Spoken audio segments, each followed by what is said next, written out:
সম্মানিত দর্শক, আসসালামু আলাইকুম রহমতুল্লাহি ওয়া বারাকাতুহু।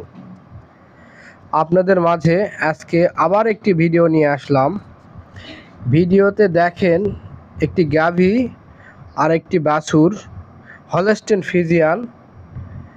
এটি এইচএফ 100% রোলান্দো বলের সিমেন্ট দিয়ে প্রজনন করা হয়েছিল গাভীকে। সিমেন্টটি লালতির কোম্পানির। এই বাছুরটি হয়েছে বকনা বাছুর। বাছুরটির বয়স 8 দিন।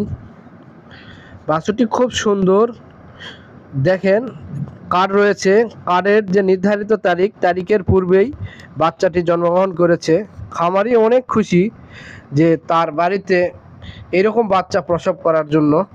সে পূর্বে অন্য কোম্পানির সিমেন্ট দিয়েছিল অনেক, কিন্তু এরকম বাছুর তার খামারে জন্মগ্রহণ করেনি। এটাই তার সবচেয়ে ভালো বাছুর তিনি আশা করতেছে।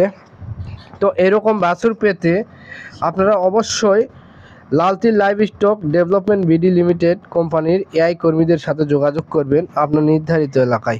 ধন্যবাদ, ভালো থাকবেন।